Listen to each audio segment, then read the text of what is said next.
Bienvenidos amigos a esta nueva emisión de la serie Electrónica para Estudiantes. En esta ocasión, trataremos el tema específico de los circuitos integrados. Los circuitos integrados han venido a revolucionar por completo el mundo de la electrónica. Los podemos encontrar en una videograbadora,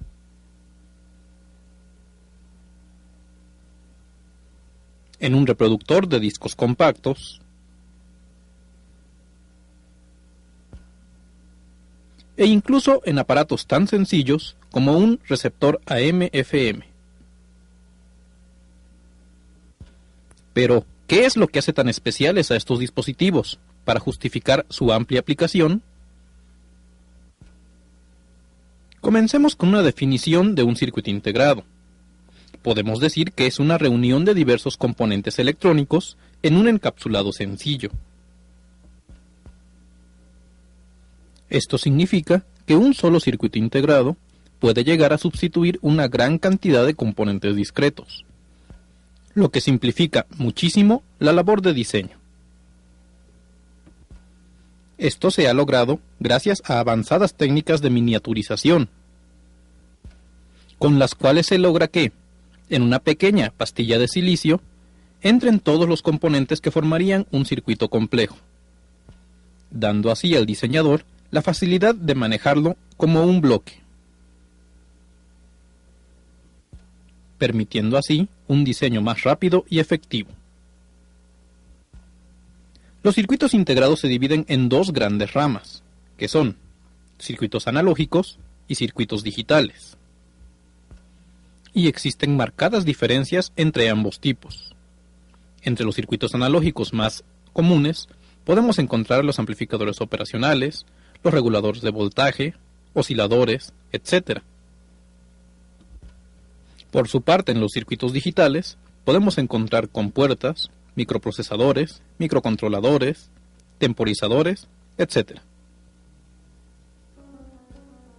La principal diferencia entre ellos estriba en el tipo de señales que manejan.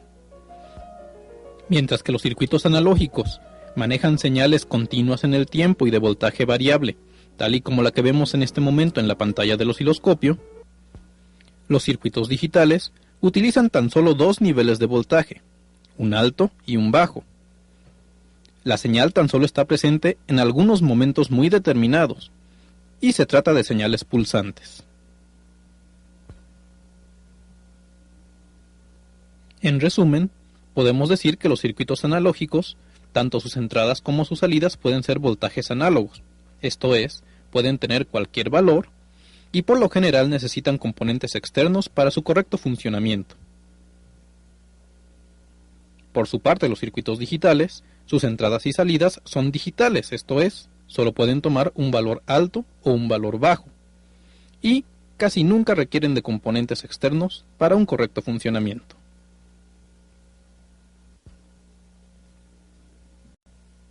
Veamos ahora otro aspecto de esta tecnología, y es las presentaciones con las que podemos encontrarlos.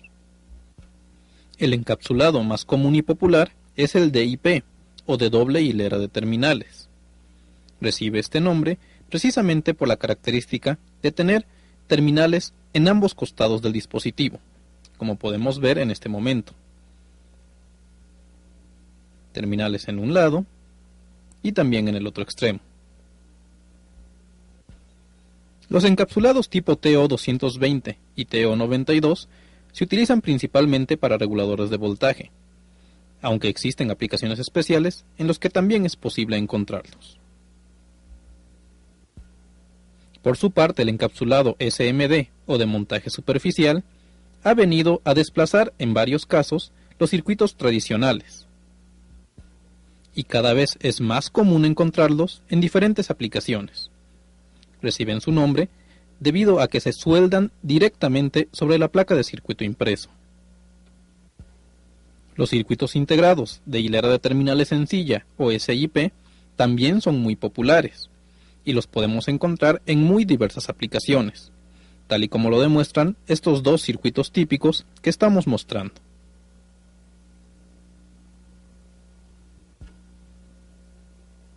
Finalmente, todavía podemos encontrar algunos circuitos integrados de encapsulado metálico, ya sea TO5, que es como el que vemos en este momento, o TO3, muy empleado en reguladores de voltaje que manejan corrientes relativamente altas.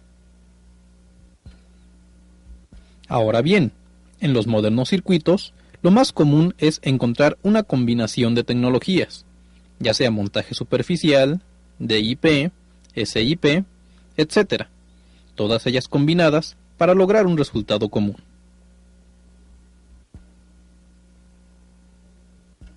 Veamos ahora otro aspecto interesante, y es la representación de los circuitos integrados dentro de los circuitos esquemáticos.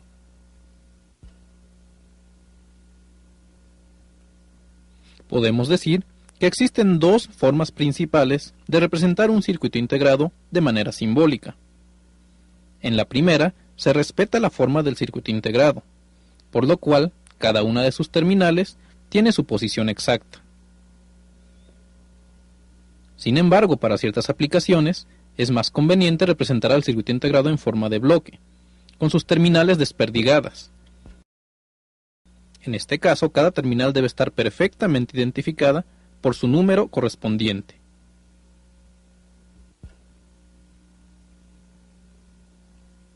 Y ya que mencionamos el número de terminal, veamos ahora cómo se identifica cada una de estas terminales, para saber su función específica.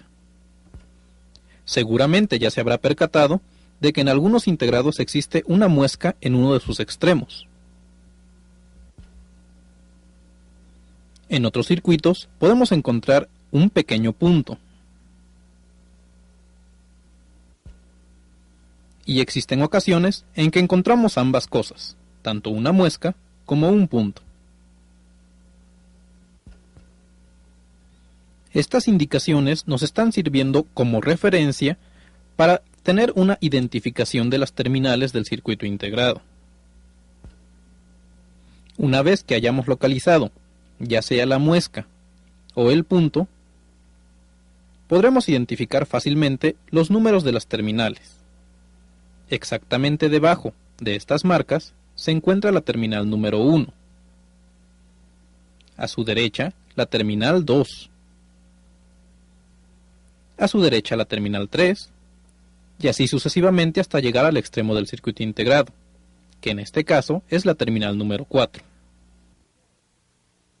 Al llegar a este punto, brincamos hacia la otra hilera de terminales y exactamente en oposición a la terminal 4 encontramos la 5, a su izquierda la 6, la 7 y finalmente la 8. Esto es, la terminal de número mayor se encontrará siempre en el lugar exactamente opuesto de la terminal número 1, arriba de las marcas, ya sea la muesca o el punto. Esto quiere decir que las marcas que se han impreso en el circuito integrado nos sirven para identificar la terminal número 1. Y una vez localizada esta, la identificación de las demás ocurre de manera automática. Sin embargo, ¿de qué nos sirve conocer el número de una terminal? Pues precisamente para saber su función específica. Veamos un caso concreto, el del circuito integrado LM741. Que como todos sabemos, se trata de un amplificador operacional. Por medio de las marcas podemos conocer el número de las terminales. Y conociendo este número y yendo a los manuales de referencia, podemos deducir la configuración interna del dispositivo. La terminal 1 para la compensación, terminales 2 y 3, que son las entradas del amplificador, la terminal número 4 de conexión a tierra, la terminal número 5 que también sirve de compensación, la terminal 6 de salida, 7 para la alimentación y finalmente la terminal 8 no está conectada. Es obvio entonces que, conociendo la configuración interna de un dispositivo, estaremos en condiciones de utilizarlo en las aplicaciones que requiramos en un momento determinado. Esta misma identificación la podemos hacer en otros dispositivos, como por ejemplo un regulador de voltaje, o algún circuito digital. Veamos ahora cómo se aplica. En la pantalla se muestra un circuito sencillo, basado en el popular circuito integrado 555, que como sabemos se trata de un temporizador, un generador de reloj. Como puede ver, cada una de sus terminales está perfectamente identificada y se le han conectado diversos dispositivos externos para facilitar su labor. Aquí tenemos ya los valores de estos dispositivos: un voltaje de alimentación de 5 volts, una resistencia de 2.2 megaohms, otra de 220 kiloohms, un condensador de 1 microfaradio, un condensador de 0.01 microfaradios, una resistencia de 220 ohms y un diodo emisor de luz. Para realizar este circuito, utilizaremos un elemento que resulta ideal para realizar experimentos y conexiones temporales. Se trata de la tablilla protoboard. La principal característica que tiene esta tablilla es la presencia de una enorme cantidad de perforaciones, todas ellas separadas entre sí por una distancia de 1/10 de pulgada, que es la distancia que se considera estándar para la separación de las terminales de los circuitos integrados.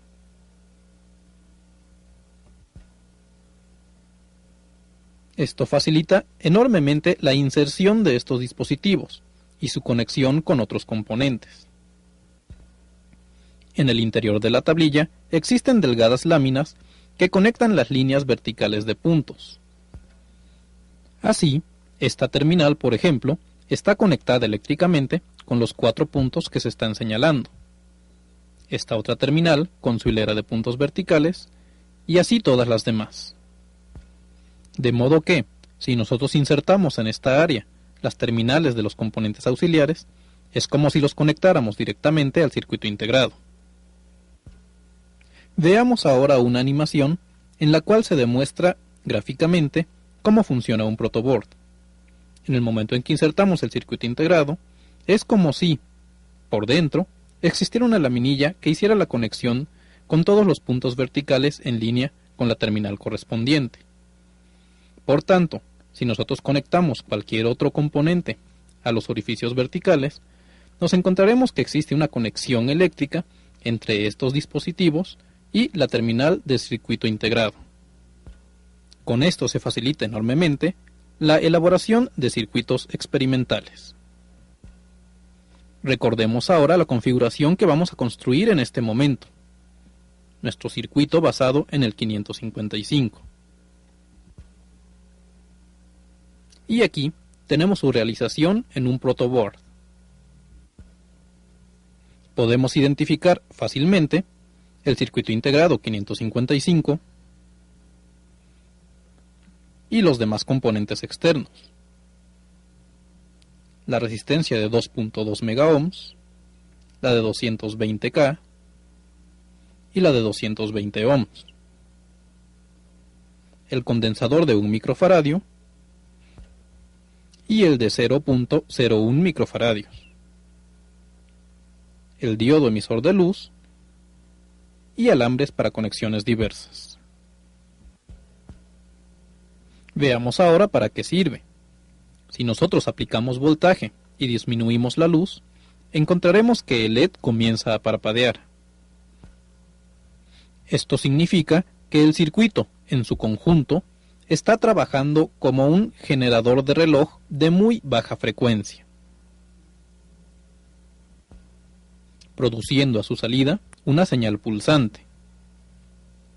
La frecuencia de esta señal la podemos variar, ya sea cambiando el condensador de 1 microfaradio o las resistencias de 2.2 megas y de 220K. ¿Vio qué sencillo resulta la construcción de un circuito auxiliándose con el protoboard? Le recomiendo que haga diferentes prácticas, ya que este elemento le puede ahorrar mucho trabajo para realizar sus experimentos electrónicos. Además de que le permite utilizar los mismos componentes una y otra vez, ya que no sufren ningún daño. Veamos ahora un aspecto interesante sobre los circuitos integrados, y es la forma correcta de tomar mediciones en ellos. Es muy común que, en aparatos modernos, exista una gran cantidad de circuitos a los cuales hay que verificar sus condiciones de operación. Sin embargo, si no lo hacemos con las debidas precauciones, podemos llegar a dañar el dispositivo.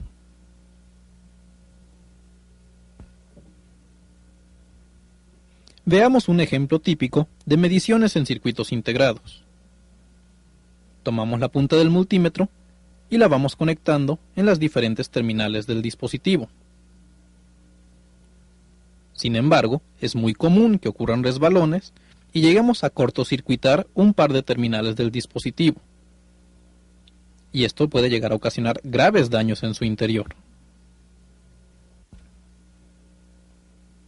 Para evitarlo, procure, con una lima, afilar perfectamente las puntas de medición de su multímetro.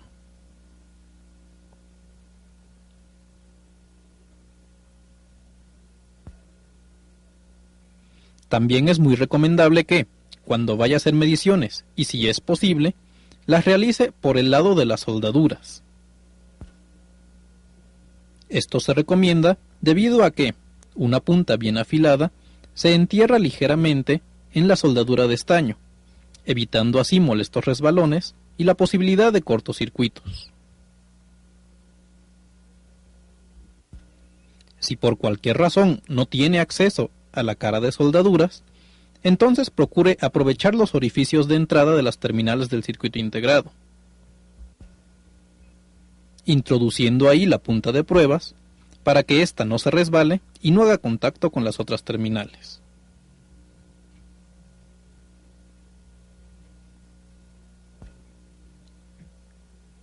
Existen casos como el que se muestra, en el cual el acceso con una punta de prueba es ligeramente difícil. En tal caso, y si lo tiene a la mano, utilice una punta de uñas como la que se muestra,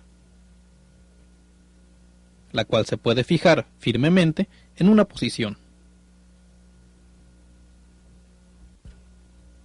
Sin embargo, los métodos mencionados no pueden aplicarse a los circuitos de montaje superficial que tan populares se están volviendo. En estos dispositivos no existen orificios de entrada, y la cara de soldaduras es extremadamente pequeña, por lo cual la posibilidad de cortocircuito se incrementa. Veamos un ejemplo de una medición realizada descuidadamente. En el momento en que llevamos la punta de prueba, esta resbala y puede llegar a provocar cortocircuitos, que lo más seguro es que dañen el interior del dispositivo.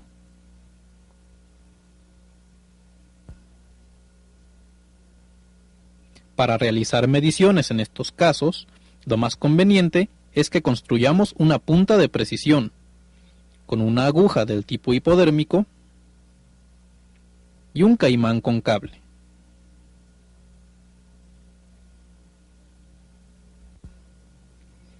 Primeramente, realice en el plástico de la aguja una pequeña perforación, tal y como se muestra.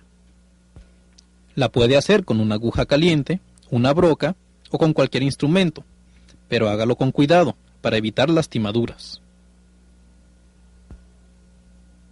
A través de ese orificio, pase el cable que está unido al caimán.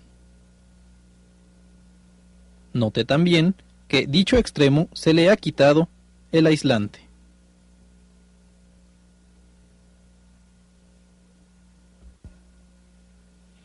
Enrolle firmemente el extremo aislado del cable hacia la aguja hipodérmica, tal y como se está mostrando en este momento. Aplique abundante soldadura para garantizar una buena conexión.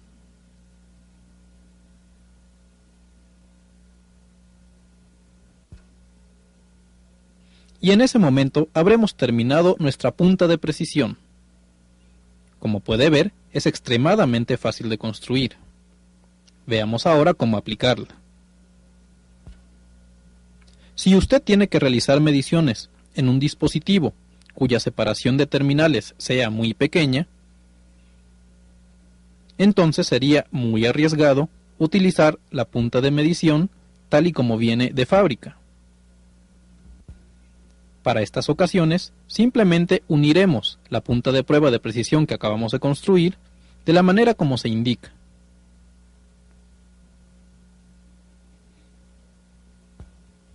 Y de ahora en adelante, la aguja hipodérmica nos servirá de punta de prueba.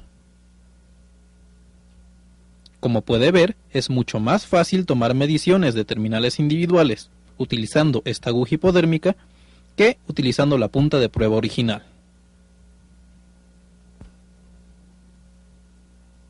Ahora que ya sabemos cómo realizar mediciones, veamos qué es lo que debemos medir en un circuito integrado, en el momento en que sospechemos que la falla reside en él. Desgraciadamente, no existe una regla general en los circuitos integrados, ya que las mediciones a realizar en cada uno varía dependiendo de su aplicación. Sin embargo, algo que sí se puede aplicar de manera general son las mediciones del voltaje de alimentación,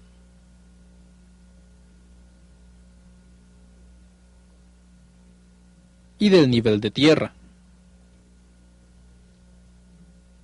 Estas referencias de voltaje deben estar presentes en todo circuito integrado para que pueda trabajar. Después de eso, debemos checar las señales de entrada al dispositivo. Y si estas están correctas, debemos verificar sus señales de salida. Sin embargo, estas mediciones ya no siguen un patrón general, ya que puede variar si el circuito es analógico o digital, dependiendo de la aplicación específica, etc. Por tanto, le recomendamos que consulte los manuales de operación del aparato en cuestión. Supongamos ahora que hemos terminado las mediciones y que se ha determinado que un circuito integrado nos está ocasionando problemas. ¿Qué es lo que se debe hacer? Veamos. Como resulta imposible reparar un circuito integrado, lo único que queda es reemplazarlo. Para hacerlo, nos auxiliaremos de elementos tales como un cautín, malla para desoldar, unas pinzas de punta, líquido flux y soldadura. Veamos ahora el procedimiento. Localice en la cara de soldaduras la ubicación exacta del circuito integrado que se desea cambiar.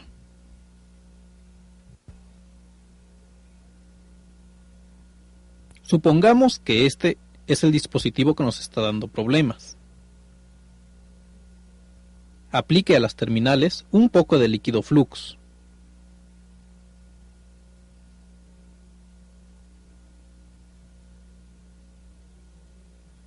Con ayuda de la malla de soldadora y el cautín, retire el punto de soldadura.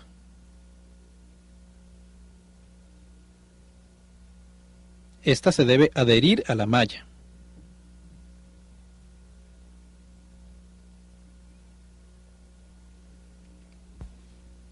Aquí tenemos el aspecto de una terminal que ya ha sido desoldada. Note que se encuentra perfectamente libre, sin conexión con la pista de circuito impreso. Y aquí tenemos el aspecto de todo el circuito ya desoldado.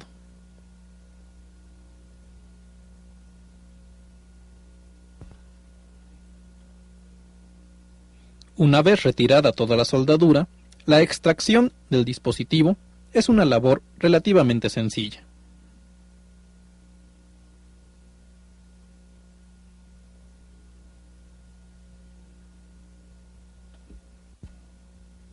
Ya solo nos queda reemplazar el dispositivo antiguo por un dispositivo nuevo en buen estado. Sin embargo, veamos algunas consideraciones que hay que tener en cuenta. Al momento en que usted adquiere un circuito integrado, lo más posible es que aparezca en alguna de estas tres presentaciones.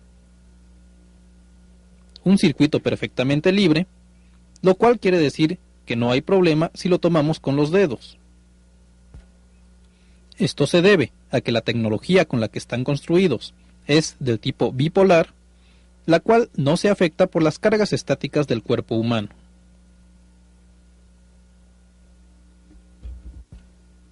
Sin embargo, existen casos en que los circuitos vienen sumergidos en una esponja de color negro. O también pueden estar envueltos en papel aluminio, tal y como se muestra en este momento. Como puede ver, todas las terminales del dispositivo están cortocircuitadas entre sí por medio del papel metálico. En estos dos casos nos estamos enfrentando a dispositivos que están construidos en tecnología MOS, esto es, de semiconductor de óxido metálico, y eso quiere decir que sus terminales son muy frágiles ante los campos electrostáticos del cuerpo humano. Si nosotros no manejamos estos dispositivos con precaución y simplemente los quitamos y los tocamos con los dedos, lo más seguro es que dañemos los delicados circuitos internos y el circuito quede inservible.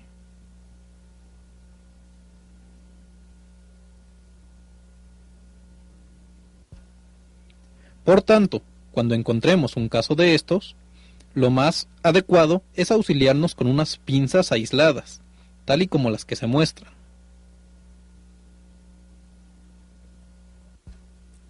La forma correcta de manipular estos dispositivos es tomarlos con las pinzas, sin que entren en contacto jamás con los dedos, y cuidar que sus terminales no se acerquen a lugares en los que pudieran estar almacenadas cargas electrostáticas.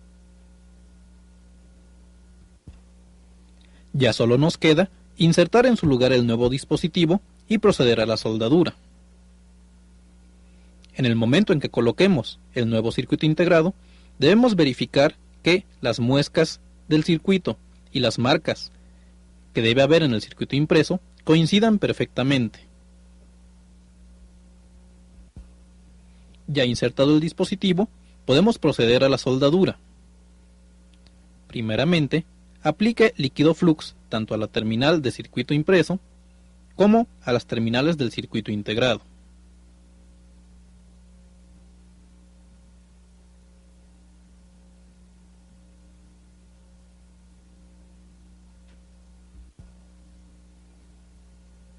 Con un cautín de mediana potencia y soldadura, realice la conexión entre la terminal y la pista de circuito impreso. La soldadura no debe ser escasa ni demasiado abundante. Este es el aspecto que tiene un circuito perfectamente soldado.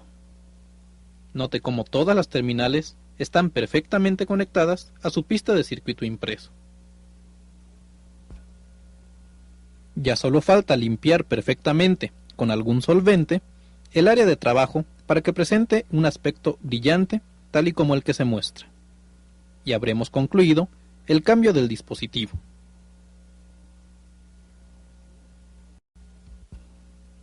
Veamos ahora otro caso. A últimas fechas, han empezado a abundar las tarjetas de circuito impreso en las cuales encontramos pistas, tanto de la cara de soldaduras, como en la cara de componentes. Esto hace un poco más complicada la sustitución de dispositivos. Si seguimos el método tradicional de la malla de soldadora, encontraremos que ésta tan solo puede retirar la soldadura superficial, y no afecta en absoluto a la que se encuentra insertada dentro del orificio. Esto se debe a que estas placas de circuito impreso se fabrican en una tecnología especial, en la cual encontramos pista en la parte superior, en la parte inferior y a través del orificio. Por tanto, cuando se inserta una terminal de algún dispositivo y se le aplica soldadura, esta fluye a través del orificio llenando todos los huecos posibles. y por tanto su extracción se hace mucho más complicada. Para realizarla, debemos utilizar un instrumento especial que sea capaz de absorber la soldadura, creando un vacío y chupándola hacia una cavidad interior, liberando por completo la terminal del dispositivo.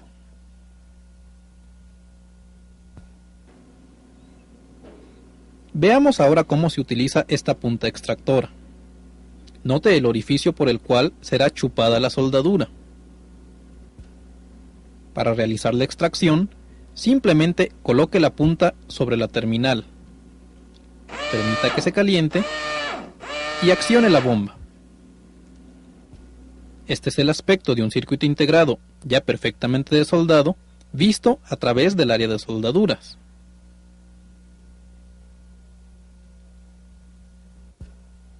Y aquí está el mismo circuito integrado, pero ahora desde el lado de componentes. Note que ya no existe ningún resto de soldadura adherido a las terminales.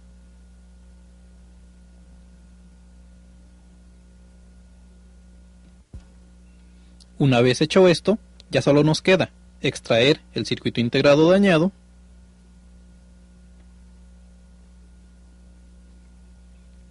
y reemplazarlo por uno nuevo. El proceso de soldadura es muy similar al caso anterior.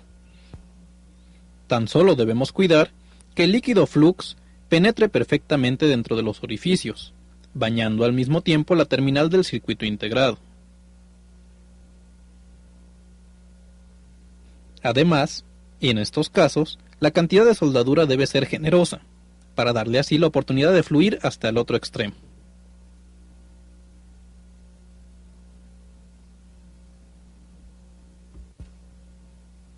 Una vez concluido el proceso de soldadura, habremos cambiado, con éxito, el circuito integrado que nos estaba ocasionando problemas.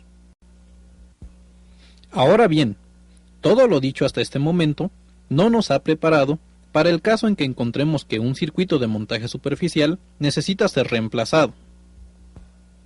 El procedimiento utilizado para cambiar circuitos de este tipo es muy diferente al que se usa en dispositivos convencionales, lo cual resulta obvio al ver la forma y conexión de las terminales directamente sobre la placa del circuito impreso. Si a esto añadimos que cada vez es más común encontrar circuitos integrados como los que se muestran, en los cuales tenemos 4 hileras de terminales, esto reforzará la teoría de que se necesita un procedimiento especial para el intercambio de este tipo de circuitos. Vamos a ver el procedimiento para cambiar estos dispositivos. Y para trabajar en un caso real, supongamos que el microprocesador de una videograbadora está ocasionando problemas y necesita reemplazarse. Se trata de un circuito de montaje superficial con terminales en sus 4 extremos. Las herramientas que utilizaremos para realizar este cambio son un cautín de baja potencia, un solvente,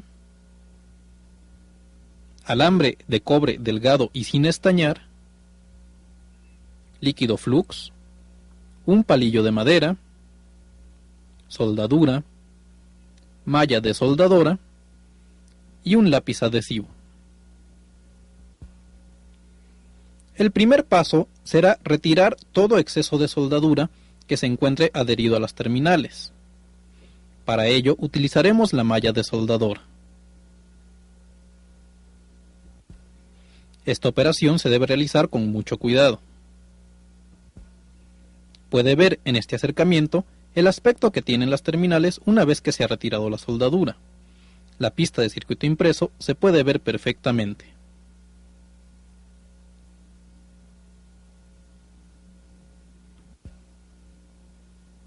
A continuación, vamos a introducir un alambre de cobre por la parte trasera de las terminales y vamos a soldar uno de sus extremos en cualquier punto un poco alejado del circuito integrado. Aquí tenemos el alambre de cobre ya perfectamente soldado.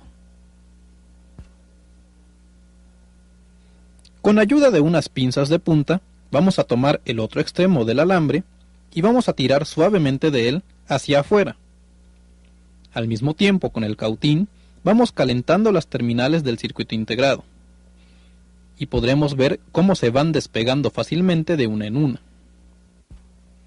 Aquí tenemos el aspecto que tiene una hilera de terminales separada del circuito impreso.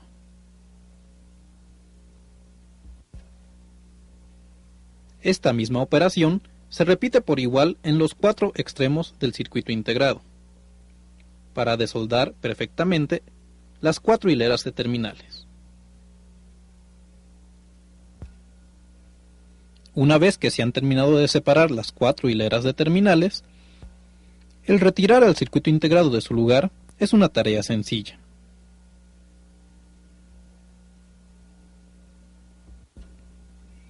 El siguiente paso es limpiar perfectamente de toda soldadura remanente a las pistas del circuito impreso. Como puede ver, ahí se ve bastante suciedad de soldadura. Esta se retira por medio de la malla desoldadora y el cautín, pasándolo suavemente por encima de todas las pistas de circuito impreso.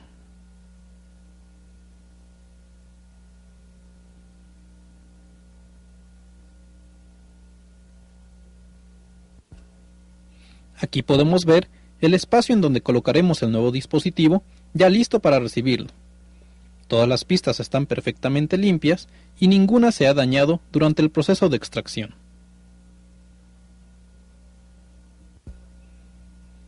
El nuevo microprocesador es un dispositivo de tecnología MOS, por lo cual viene perfectamente protegido y debemos seguir las precauciones de nunca tocarlos con los dedos desnudos, ya que de hacerlo nos expondríamos a dañar el nuevo dispositivo. Por tanto, nos vamos a auxiliar del lápiz adhesivo para poder mover el microprocesador hacia su posición correcta. La forma de hacerlo es la que se muestra. Vamos a colocar el microprocesador aproximadamente en su posición correcta, cuidando que la indicación de terminal 1 coincida con el punto que viene grabado en la parte superior del dispositivo. Esto es muy importante, ya que de no hacerlo, estaremos colocando el dispositivo al revés y obviamente no funcionará. Para hacer coincidir cada una de las terminales del circuito integrado con las correspondientes pistas de circuito impreso, se le dan pequeños empujoncitos con el palillo de madera, hasta hacerlo coincidir perfectamente, tal y como se ve.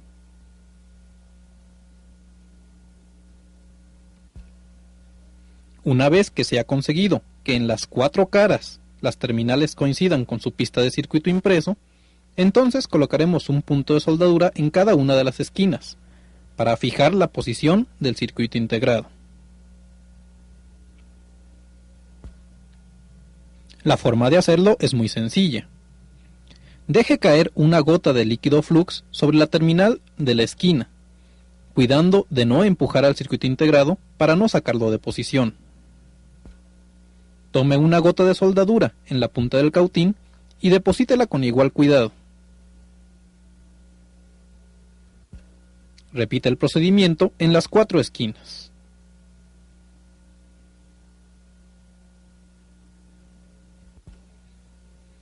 Ya que el microprocesador está firmemente soldado a la placa de circuito impreso, podemos retirar el lápiz adhesivo para evitar que nos estorbe en el proceso de soldar las terminales restantes.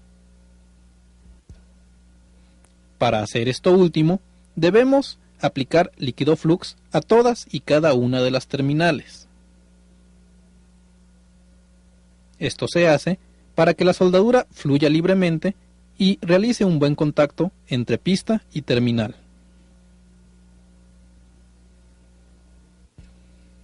A continuación, tome una gota de soldadura en la punta del cautín y realice un movimiento zigzagueante, tal y como el que se muestra en este momento. Con este método tan sencillo, habrán quedado soldadas las terminales del circuito integrado. Si durante la soldadura le llegara a quedar un puente como el que se indica, simplemente retírelo aplicando una gota de líquido flux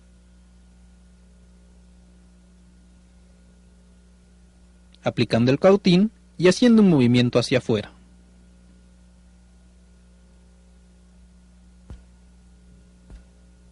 Para eliminar los excesos de líquido flux y los restos de pegamento, debemos limpiar perfectamente el área de trabajo con una brocha empapada en solvente.